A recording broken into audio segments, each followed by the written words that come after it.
আমাদের জীবনটা তখন দুটো ভিন্ন খাতে ভিন্ন গতি ধারায় বইতে শুরু করে দিয়েছে।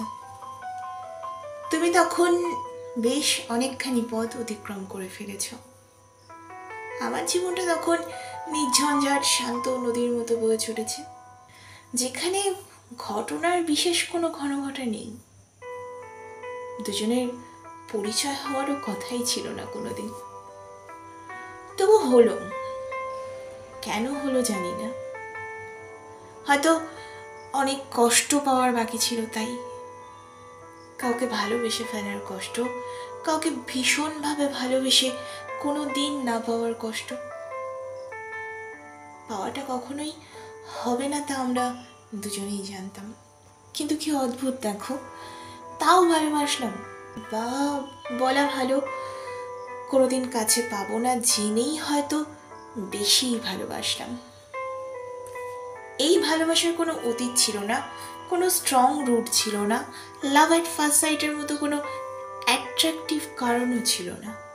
তবু জানি না, কিছু একটা যা খুব শক্তভাবে আষ্টে পৃষ্ঠে সেই দূরের তোমাকে আমার সাথে সব সময় বেঁধে রাখে, যা আমার পক্ষে ছাড়ানো সম্ভব নয় কখনো।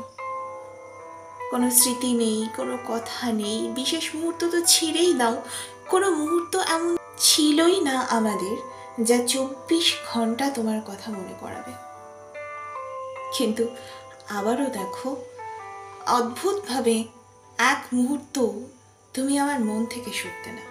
সারা দিন সেই মনে থাকা তুমির সাথে আমার কত কথা হয়, কত সুন্দর মুহূর্ত তৈরি হয়, একটা সুন্দর পৃথিবী তৈরি হয় তোমার আর আমার।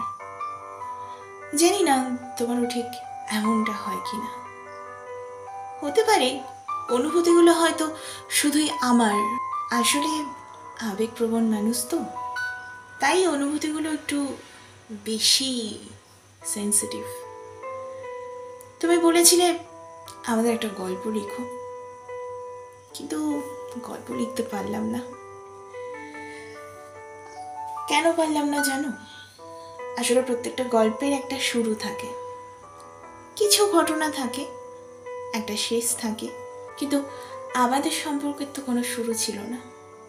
ঘটনা অতি সূক্ষ্ম, যা চোখে পড়ে না, আর শেষটাও তো অজানাই।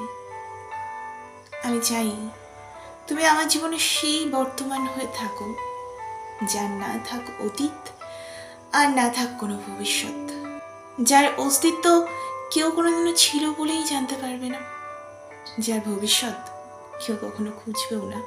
তুমি আমার সাথে মিশে থাকা সেই অনুভূতি হও, যার বর্তমান অস্তিত্বকে যেন শুধু আমিই জানি।